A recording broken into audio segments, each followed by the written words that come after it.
¿Estamos bien ahí? Se ve la presentación. Coach para salud y bienestar. ¿Nadie me responde? No, maestro, no se ve todavía. No se ve. No se ve.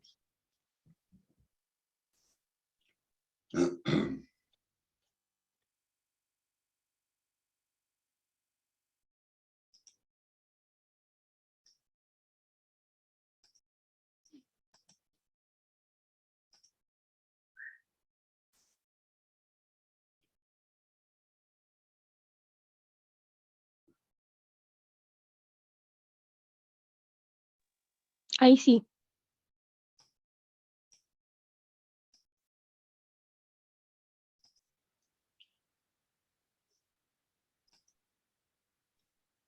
¿Está en pantalla completa? Sí, Sí, maestro. sí, profesor. Ahí se ve completo. Sí, profe. Muy bien. El tema del día de hoy refiere a las medicinas ancestrales. Lo que sí es cierto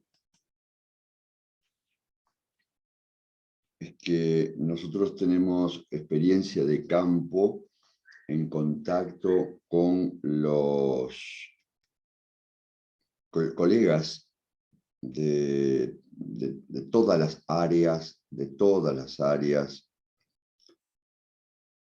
de las terapias alternativas de todo Chile.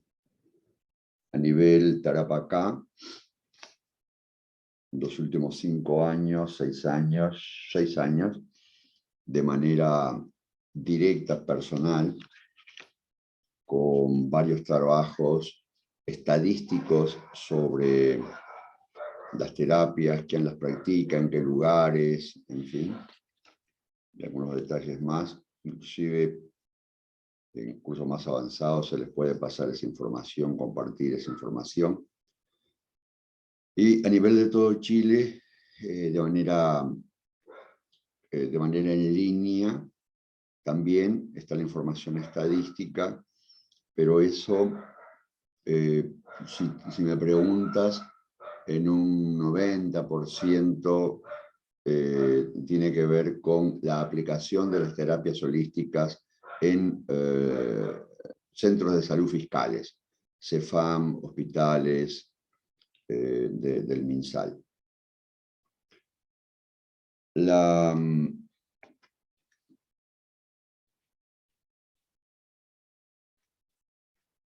idea que nosotros tenemos de transmitirles es que estos últimos años ha aparecido mucho ese concepto de chamán, donde sí, tenés que estar, Jimena, no hay problema, después hablamos. Entonces, parece que, como hablábamos los otros días en niños, sobre el romanticismo inveterado que se tiene del yoga, en el cual los sostenedores, los profesores, los profesores de yoga, en una postura totalmente ignorante de la situación, todos creen que el yoga es una hada madrina y el profesor llega a un lugar, toca con una varita mágica y los niños les desaparece la hiperactividad, les desaparecen las conductas disruptivas.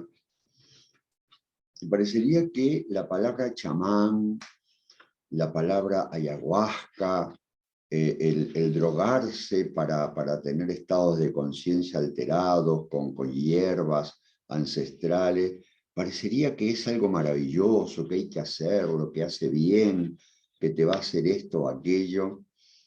Y La realidad es que el nombre de la ayahuasca, el nombre de las drogas indígenas, ancestrales, y en nombre de utilizar la palabra chamán por acá, por estas costas del Pacífico, habla de una ignorancia, de una inconsecuencia, de una falta de criterios que pretendemos que con este tema, en la próxima hora, ustedes puedan superar esa situación y puedan entender una dimensión que fortalece la práctica terapéutica que ustedes realizan. Fortalece la práctica que ustedes realizan.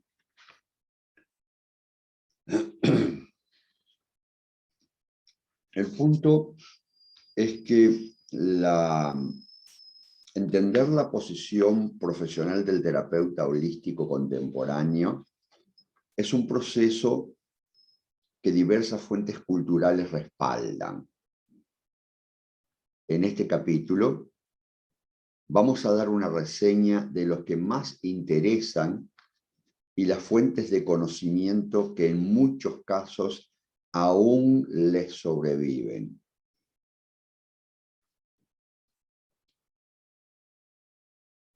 Estamos claros que van a observar que en el día de hoy, terapias que ustedes aplican, terapias que ustedes conocen, terapias que les gustaría conocer, están respaldadas por una historia, por un antecedente cultural. Pero a la vez, esas terapias que ustedes sospechan, conocen, les han hablado, han estado, aún sobreviven y van a tener una sorpresa bien interesante al final de esta presentación. Basados en estos antecedentes, el terapeuta debe entregar los resultados que las ciencias de la salud no pueden conseguir. Cuando los resultados aparecen, normalmente el trabajo del terapeuta es nublado por la duda, ya que la medicina alópata ha intervenido previamente. El médico, por definición, según la Organización Mundial de la Salud, es una ocupación basada en el desempeño de tareas encaminadas a promover y restablecer la salud y a identificar, diagnosticar y curar enfermedades aplicando un cuerpo de conocimiento especializado propio de nivel superior, en la que preside el espíritu de servicio y en la que se persigue el beneficio del paciente antes que el propio. Resumen, el médico diagnostica y sana con espíritu de servicio, según la Organización Mundial de la Salud, según la expectativa hipocrática, en fin.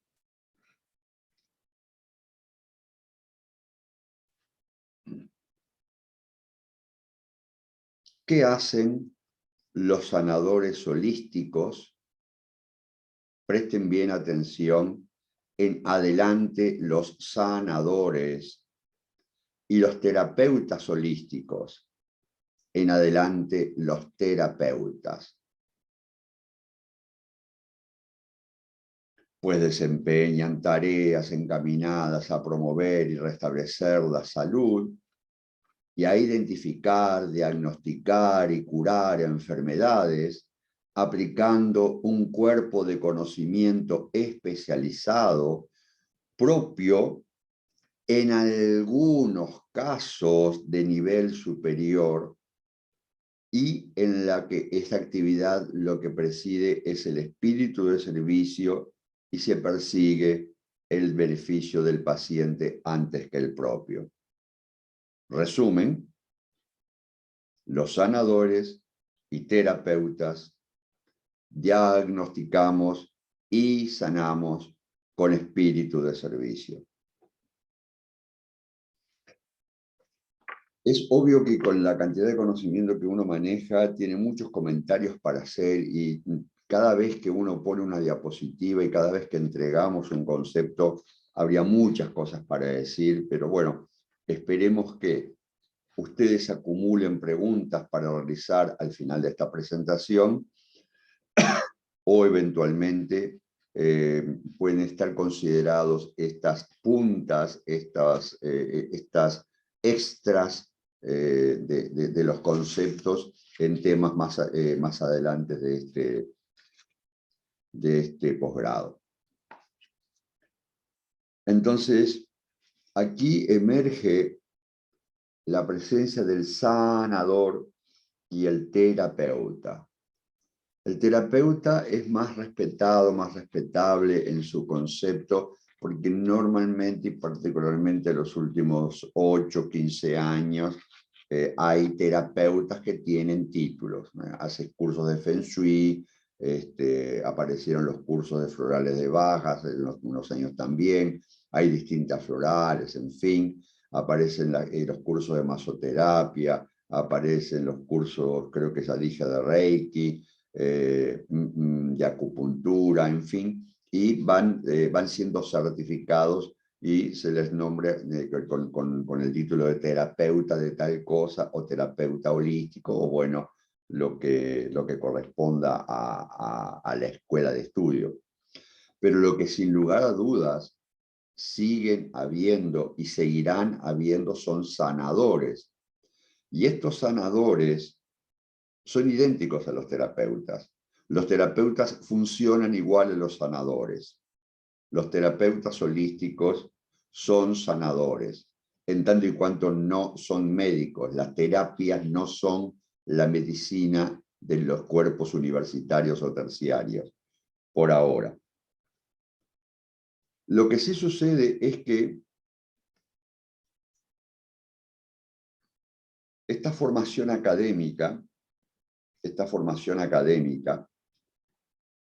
tiene que ver con estos centros de estudio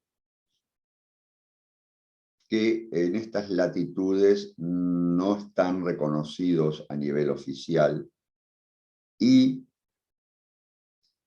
a nivel de Estados Unidos, Europa, hay reconocimientos oficiales porque muchos de estos estudios se realizan en centros de formación universitarios de salud y también un tema cultural y demás, en el norte están más adelantados y hay asociaciones que se validan con estándares, los cuales les permiten validar a las distintas organizaciones, escuelas de terapeutas. Una de ellas la tienen ustedes acá en el pie de página, Member of International Association of Yoga Therapy. Nosotros somos miembros de la Asociación Internacional de Yoga Terapeutas. Nosotros fuimos entrevistados por el director académico, el director ejecutivo, se nos pidió la presentación de un programa de yoga terapia. Luego que se presentó ese programa con 8 o 10 puntos básicos, nos llamaron a una entrevista de 2 horas y en esa entrevista, ahí a los 4 o 5 días nos aprobaron como miembros a nosotros y como miembro a la escuela. Cada vez más hay sanadores y terapeutas con formación universitaria. Una cosa es la información académica que tiene que ver con centros de estudio sobre las terapias y otra cosa es médicos, psicólogos, hemos visto también nutricionistas, kinesiólogos, que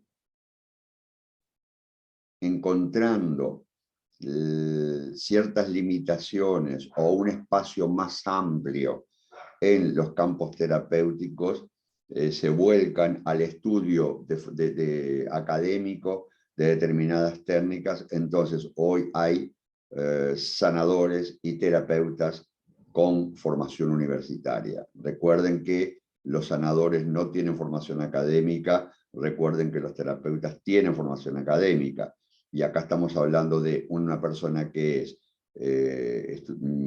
egresado de nivel terciario y a la vez asume la condición de sanador, aprendiendo alguna técnica, aplicando alguna técnica en su consulta, o estudian cursos, diplomas específicos. Lo que a nosotros nos interesaría hacer y dejar bien en claro en el día de hoy y para toda la vida es este concepto de la autoiluminación que coloca a los sanadores, especialmente a los sanadores, que muchas veces se dan de terapeutas, pero son solo sanadores. Acá reducimos el concepto. Son personas que tienen una experiencia de inspiración o de autoiluminación. Ellos se declaran sanadores y queremos dejar una clara sombra de duda sobre el tema. Sobre el tema, sobre las técnicas y sobre las personas que son sanadores, que no tienen formación universitaria y que no tienen formación académica. En la vida contemporánea no están las condiciones dadas para tener la iluminación e inspiración espiritual adecuadas para la sanación. Para tomar en cuenta estos sanadores, suponemos la consideración razonable de no menos de 10 años para probar la luz espiritual que declaran.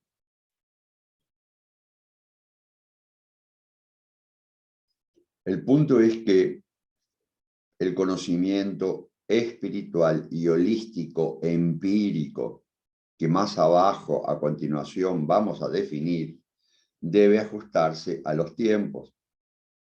Es indispensable por ética y respeto al intelecto superior, espejo del alma.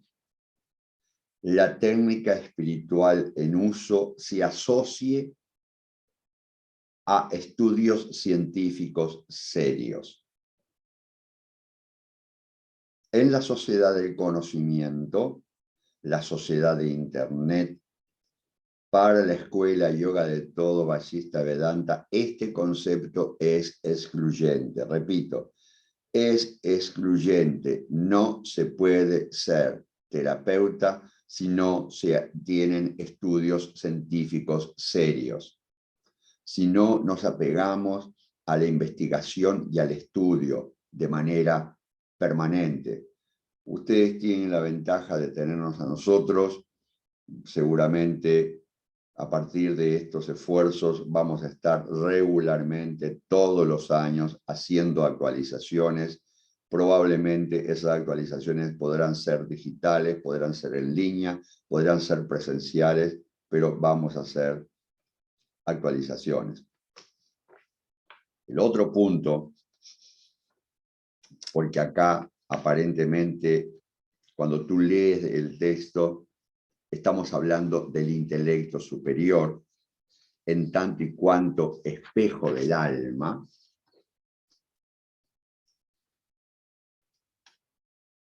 Estamos omitiendo una cantidad de conocimientos que ustedes pueden avanzar en el momento que o lleguen al nivel diamante, algo se habla en el nivel rubí, y sin lugar a dudas se va a profundizar en los niveles de coach Ayurveda.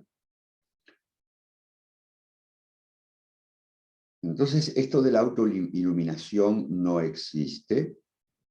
No es posible en esta vida urbana tener la pureza del cuerpo astral necesaria para intervenir en el karma, en el cuerpo astral, en la vida de de dolor de una persona, considerándose un autoiluminado.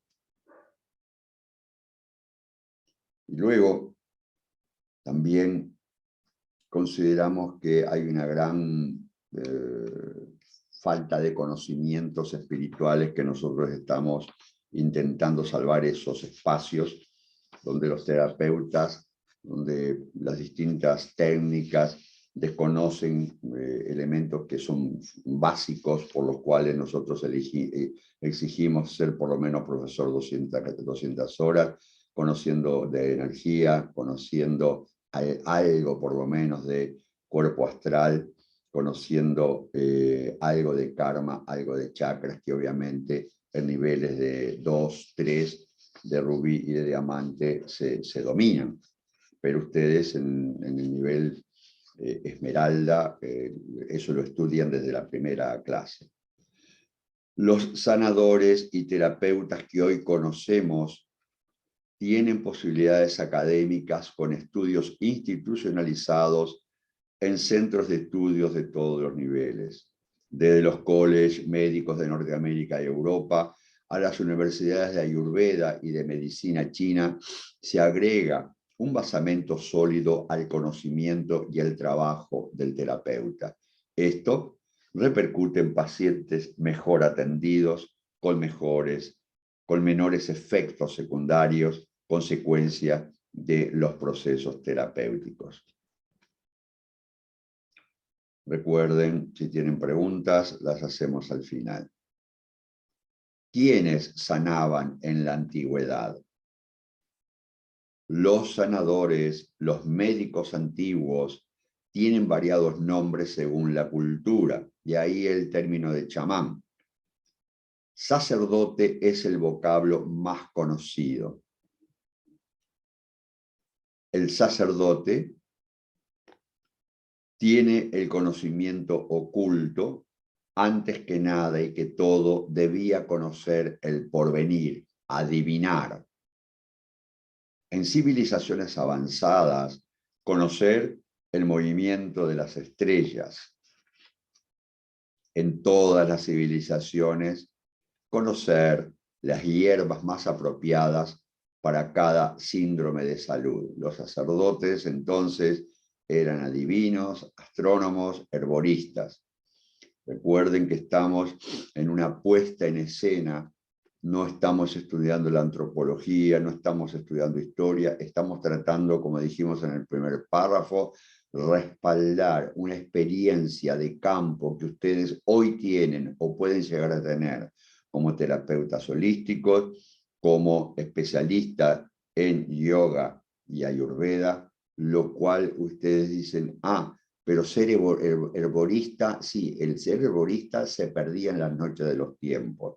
Y la herboristería se aplica a cada zona. Nada que ver la herboristería del norte de Chile con la herboristería del sur de Chile, la herboristería de Bolivia, de Argentina, de las distintas zonas de Argentina, la herboristería de Uruguay, la herboristería del sur de Brasil, la herboristería del sur-centro de Brasil, del norte de Brasil. La herboristería es una ciencia increíble que para mí es eterna, como cada zona geográfica tiene su flora, los especialistas son totalmente locales. Lo que sí es cierto es que después vamos a tocar un poquito más detenidamente el tema de la teocracia en las distintas civilizaciones. Pero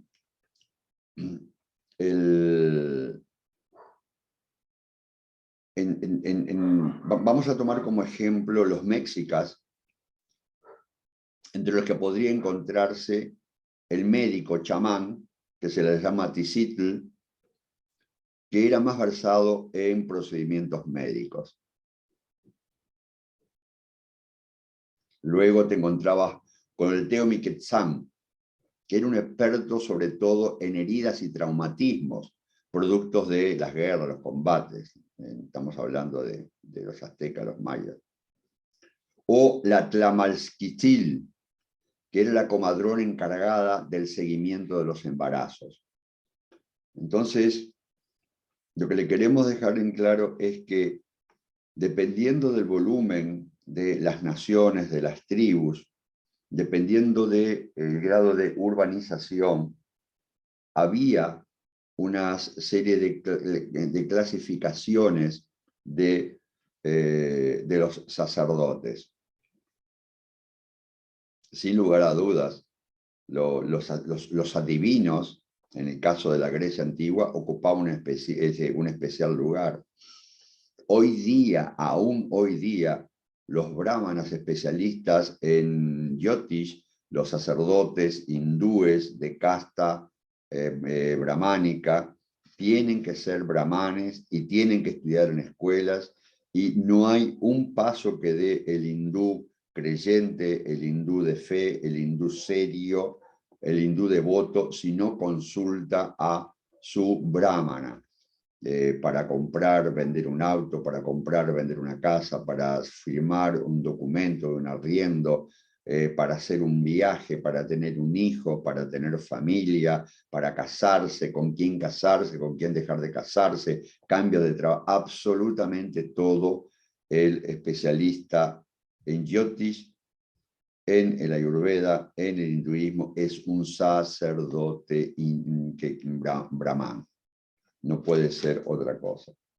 Así de importante es la adivinación o el Jyotish o la astrología védica, como hablábamos anoche durante la meditación.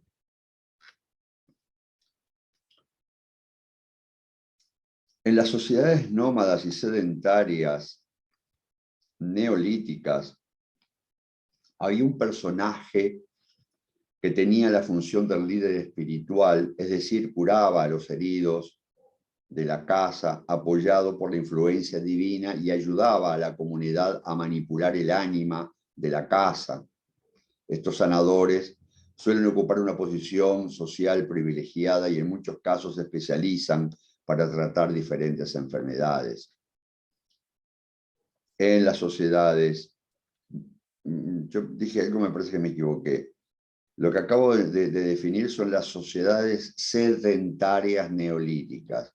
En las sociedades sedentarias había un personaje que tenía la función de líder espiritual y se dedicaba a curar. En las sociedades nómadas, recolectoras o cazadoras, no poseen la figura especializada del sanador. Cualquier miembro del grupo puede ejercer esta función de manera principalmente empírica.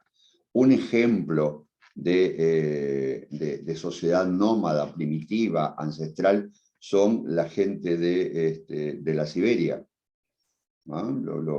Ellos permanentemente se desplazan con sus ganados. Mismo los aymaras se desplazan permanentemente con sus ganados hacia arriba y hacia abajo, tanto que el yatiri muchas veces se está desplazando entre las comunidades. Eso es bien conocido acá en el norte.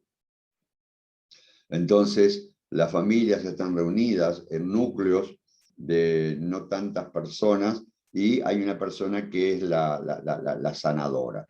En los casos de los núcleos urbanos, de los núcleos poblados, lo que sucede con el África, en el África era tan densa la selva que con distancias de 50 kilómetros, las tribus no se conocían, no hablaban el mismo idioma y tenían cada uno sus sanadores, sus brujos, sus líderes espirituales. Entonces tenemos dos tipos de sanador: el de las sociedades nómadas, recolectoras y cazadoras, el de las sociedades sedentarias que estaban establecidas en poblados. En todos los casos, los remedios eran plantas, minerales y partes de animales. Ayer hice una intervención determinada yo por una causa y apelé a un derivado de los animales que es la miel.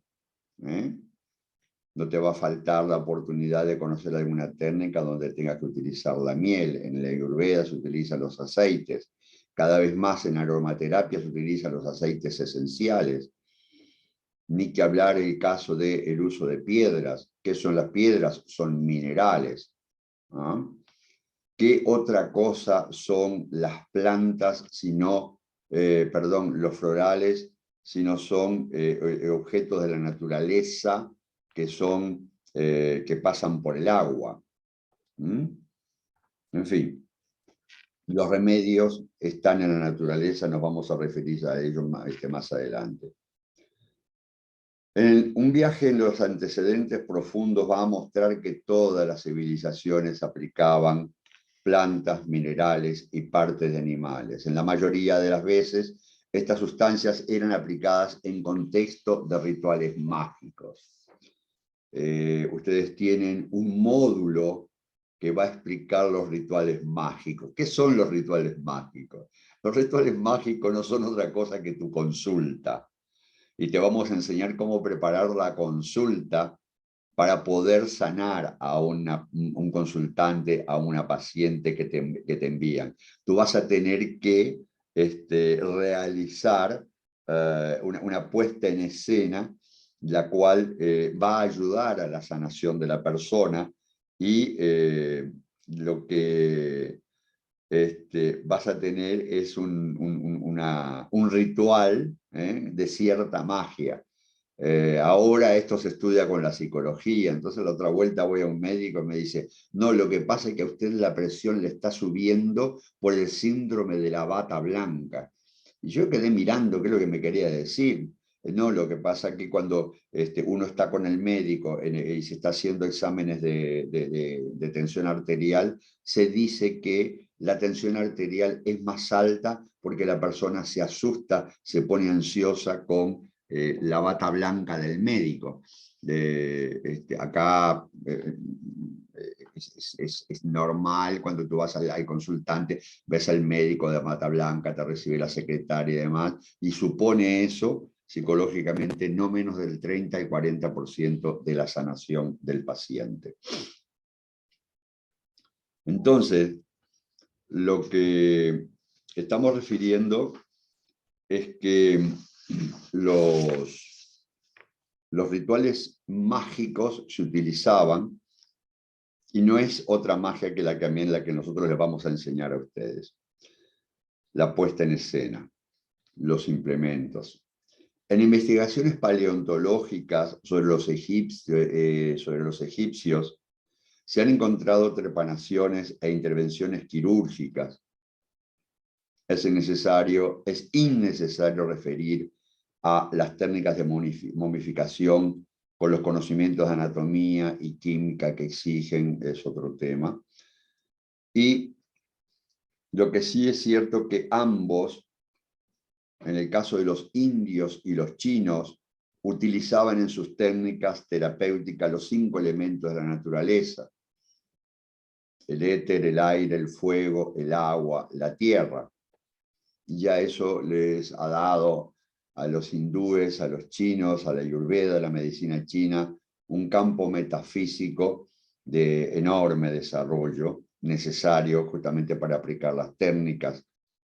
Nosotros tenemos le damos gran importancia al tema porque partimos con el ayurveda, con las doshas, con el perfil psicobiológico, partimos en la ayurveda con la relajación consciente, donde sin lugar a dudas participa el éter, el aire, en fin. La milenaria ayurveda de la India refleja Suncharaka Samhita, que es el texto de estudio que nosotros aplicamos. Es un tratado, antiquísimas tradiciones legadas por generaciones. El médico ayurveda aún atiende en su casa y prepara el medicamento para cada paciente, sean estas pócimas, aceites esenciales, ungüentos. Aplica el yoga, el rejuvenecimiento, la dieta con ayuno y nutrición guiada y los masajes. Nada que ver con una consulta de un otorrino o de un traumatólogo acá en Occidente. Nada que ver con la consulta de un reiki o de un floral o de una sanación pránica. Están viendo que la visión que tenemos en el ayurveda, el yoga, es bien amplia. La medicina china interviene de la misma manera y agrega el uso de las agujas de acero. América precolombina. En la América precolombina diferenciamos de norte a sur y de Pacífico a Atlántico distintas culturas. Las culturas americanas del Pacífico y el Atlántico presentan diferencias en las metodologías de colonización aplicada por la Iglesia Católica. Los aztecas, mayas, incas y ancestros fueron pisados en sus creencias. En su mitología esperaban ver al dios blanco, y esto facilitó la tarea de la Iglesia conquistadora, aparte de los cañones, obviamente, el caballo y la pólvora.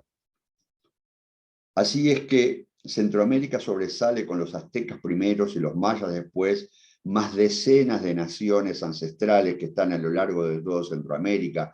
Nos referimos a Guatemala, Honduras, Panamá. No son solamente, hay digresiones de los mayas y los aztecas, pero hay otras naciones también. Los sacerdotes eran el poder teocrático y filosófico detrás del poder militar y el político. De estas naciones sobreviven conocimientos como la agricultura, la arquitectura, la ingeniería, que hablar de las pirámides. Los textos mezclan mitología, política y creencias. Sobresalen la antropofagia y los sacrificios de los corazones de los vencidos a los dioses. El azteca, el maya, tenía por concepto primero, el poder en sí, luego dominar al conquistado, y la mejor manera de dominar al conquistado era sacrificarlo en una pira a Popol Vuh, a los dioses, con el cuchillo de obsidiana. Ellos no conocían el metal. Con un cuchillo de piedra, desde el ombligo hacia arriba, le cortaban de manera vertical el cuerpo hasta el esternón, arrancaban el corazón, y el corazón lo tiraban hacia justamente adentro de la pira a los dioses. Y luego cortaban ahí en la pira en pedazos al guerrero sojugado, vencido, y tiraban los pedazos de cuerpos por las escalinatas, y los soldados abajo los tomaban, se los llevaban, eran para comer. El tema era que comer esa comida, esos cuerpos, fortalecía justamente al vencedor. Cosas peores les puedo contar, pero no se los voy a contar hoy.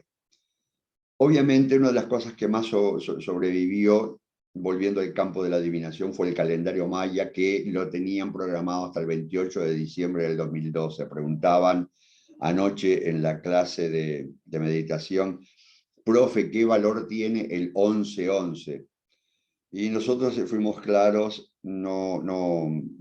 todas las vertientes de conocimiento esotérico son válidas en tanto y cuanto tú adhieras a una conducta, a una escuela. En el caso de nosotros, que hacemos numerología humanística, esa combinación de números no nos suma nada.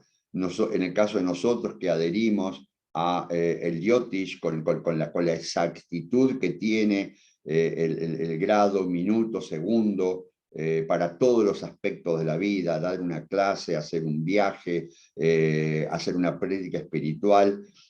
Estas comunicaciones de Wikipedia, estas comunicaciones de Google, este exacerbar a la gente en el temor y en el miedo, no es de recibo, y obviamente todos tenemos derecho de mostrarnos qué somos, quiénes somos, y tratar de vender más cartas astrales, tratar de vender más pócimas, tratar de vender más clases, tratar de vender diplomas. En definitiva, lo que se hace es justamente entregar el conocimiento para tratar de traer gente, como hacemos nosotros en nuestros programas de los días miércoles, como lo hacemos en nuestras presentaciones en vivo, de los días domingos a las 7 de la tarde, como hacemos nuestros videos y nuestras presentaciones en Instagram o en Facebook, para tratar de mostrar nuestro conocimiento oculto, nuestro conocimiento esotérico y traer personas.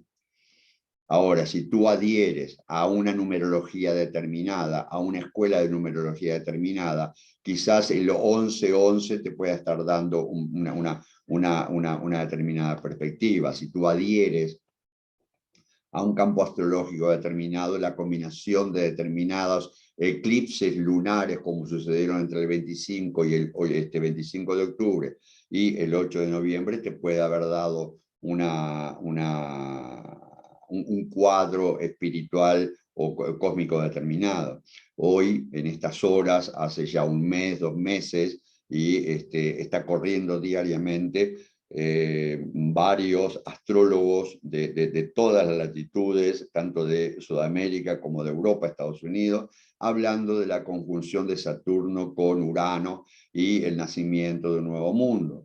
Y sin embargo, esto que hoy lo están haciendo como una eclosión, nosotros tenemos conocimientos como para afirmar que esta eclosión nació hace 40 años largos, y también podemos afirmar que estos 40 años largos, cuando se apareció Saturno retrógrado, junto con Urano y con Neptuno, venía de mucho más atrás de la década del 50, cuando explotó la era de Acuario. Entonces, hoy día, cuando están hablando todas de la era de Acuario y Útero Sagrado y demás, y bueno, están apenas 60 años atrasadas. Si ustedes quieren información, me la piden y yo se las paso. Pero los números son de la escuela a la cual tú perteneces, la información esotérica es de la escuela a la cual tú perteneces. Nosotros no nos negamos a otras escuelas esotéricas, pero vayamos a la razón y al bien y al buen entendimiento para entender cómo ver un eclipse lunar total, cómo ver una conjunción astral y qué proyección darle a eso. En resumen, pasó el calendario maya del 28 de diciembre de 2012, pasó. ¿Qué sucedió? Hace 10 años no ha sucedido nada, aparentemente. Hay muchas más cosas para dialogar. En la América preincaica, recostada en la costa del Pacífico, empujada por la cordillera de los Andes, nos encontramos con los incas, los mochitas, los paracas, los lima, los nazca, los tiahuanacos, los vicus. Estas culturas han dejado significativas evidencias también con su arquitectura, su ingeniería, y la cultura incaica, hoy bastante quechua, les sobrevive. También se verifica en estas culturas una combinación del conocimiento de la momificación, antropofagia y sacrificios humanos. A diferencia de los aztecas y los mayas, las culturas acá del Pacífico Sur tienen conocimiento de la momificación, particularmente los mochitas, que han llegado hasta acá hasta Iquique, acá a Pica. Estaban las momias a 3 minutos de la ruta. Y es así que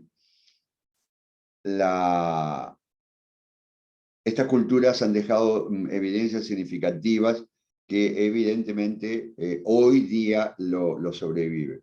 La situación geográfica de la cordillera del altiplano obviamente obra en contra de lo que es el sanador, que no está en poblado, sino que, como les decía yo, el yatiri se desplaza para un lado y para el otro para ir de comunidad en comunidad, ya que el aymara es un nómada a nivel del altiplano, a diferencia de lo que está en el centro urbano.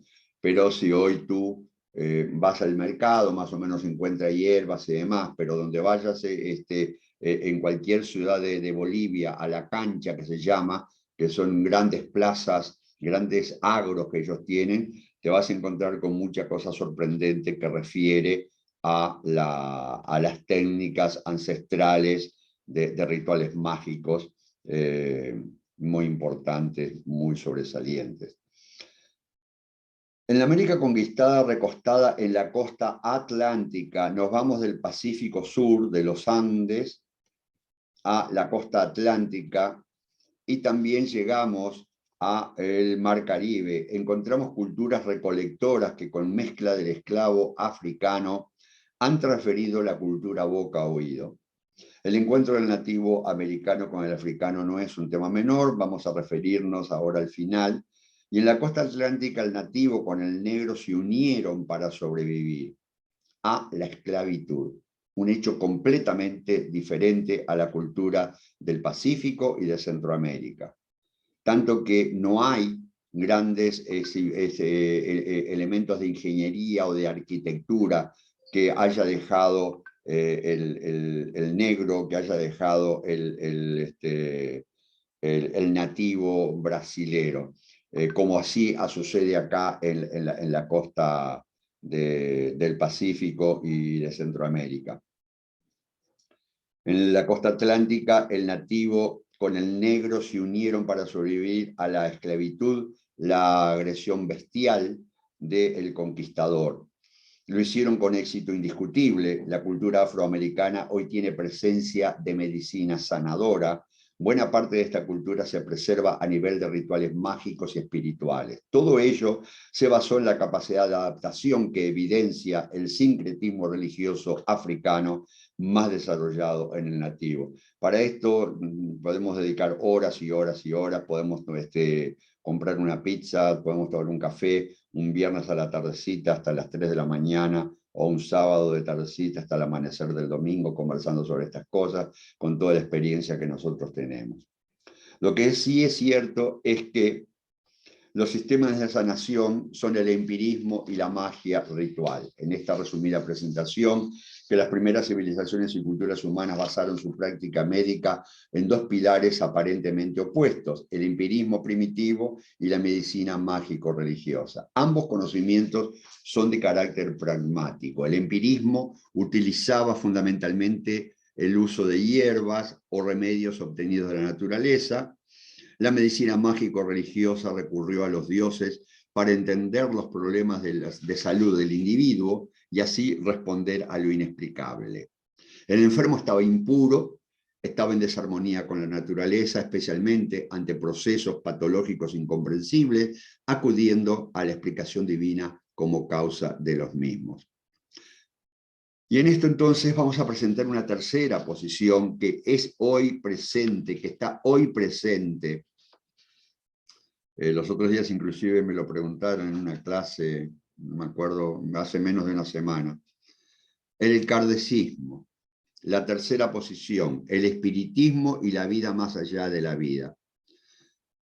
Allan Kardec, Hippolyte Léon Denisard Riveil, nacido el 3 de octubre de 1804, 31 de marzo, y fallecido el 31 de marzo de 1869, con más de 127 libros sobre el tema, era un francés, pedagogo, escritor, medium, y sistematizó el espiritismo. Tanto les digo que Allan Kardec, Hippolyte Denisard, era miembro de la Academia de Francia y lo expulsaron de la Academia de Francia por haberse dedicado justamente al estudio del espiritismo.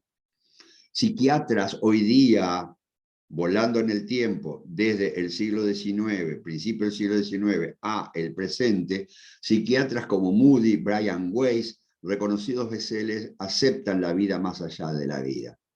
Medium famosos como Chico Xavier, ya fallecido, que recibía a Emanuel en San Pablo, sin timidez y con oportunidad se han animado a desmitificar la vida más allá de la vida. Dudar que hay vida después de la vida es solo falta de información.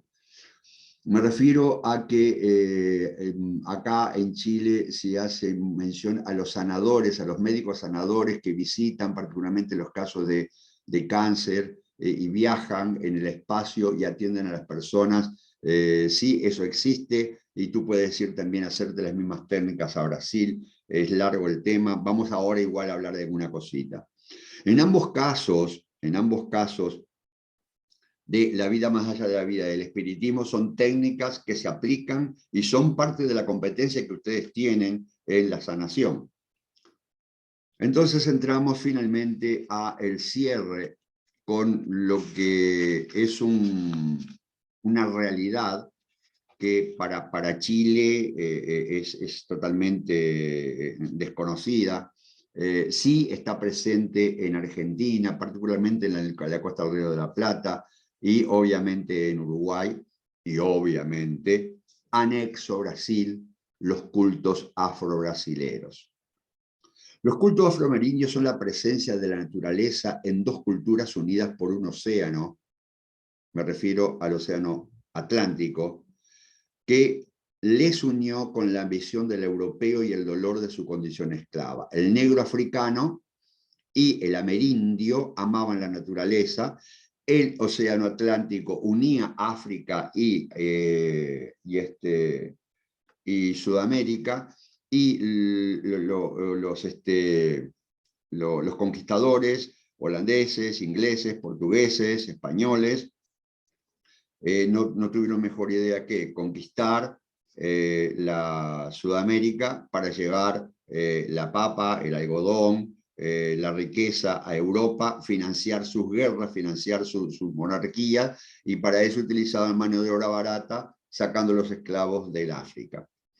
Esclavos del África que llegaron a Brasil, en número de 5 millones, llegaron obviamente a las islas del Caribe y fueron muy buena parte, el soporte de la riqueza de los actuales Estados Unidos. Entonces, tanto el negro africano como el nativo americano vivían en la naturaleza y coincidía la naturaleza en sus formas espirituales y en los elementos anímicos. Toda la naturaleza era un estado superior que llenaba la vida y la salud del nativo de ambos continentes, del África y de América. La población en condiciones de bajos ingresos, hoy día, los pobres, que tienen mala salud y peor educación, asisten con su fe y su enfermedad al sanador del barrio. Estoy hablando de Brasil, lo normal. Estoy hablando de hoy África, lo normal. Recuerden el primer concepto que aprendieron en la clase pasada: las terapias ancestrales están aprobadas por la Organización Mundial de la Salud. Y cuanto más grande es el problema, se deben acercar a sanadores de más renombre y, por supuesto, más onerosos. Otra situación es la de las personas con desarrollo intelectual y capacidad económica suficiente. Muchas veces eligen al sanador en lugar de la ciencia médica. En Brasil es normal acudir al culto afro-brasilero antes que el médico, sin importar el nivel de conocimiento, el nivel económico. En ambos casos, las soluciones son relevantes y los aranceles variados. Yo diría acá en Chile, antes de pelearnos con las ISAPRES, habría que hacer más terapias alternativas. Los sanadores son los sacerdotes de los cultos afro-brasileros de las religiones Umbanda, Quimbanda, Batuque y Candomblé. Y estos sanadores son arancelados en muchos casos cobran. Pero también hay sanadores no arancelados, que no cobran, que son los médium de las mesas espíritas kardecistas, que reciben consultas gratis, recomiendan medicamentos, generalmente homeópatas, tienen farmacias al lado de la consulta, y son comprados y están ubicados en los centros de las principales ciudades. Vale decir que el kardecismo está en Brasil desde 1850, traído por un médico, el doctor Becerra de Meneses, y los cultos afro-brasileros, en concomitancia, vienen desde el 1500, cuando la esclavitud se instaló en Brasil.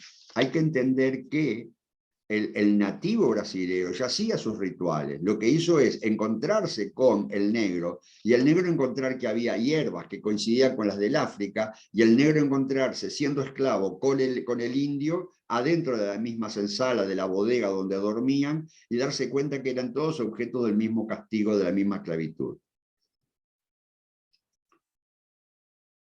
Conclusión, queridas amigas. El terapeuta holístico, coach, con yoga y ayurveda, Vajista Vedanta, recibe en este posgrado la sistematización de estos conocimientos, viajando en las noches de los tiempos hasta el presente. Entonces,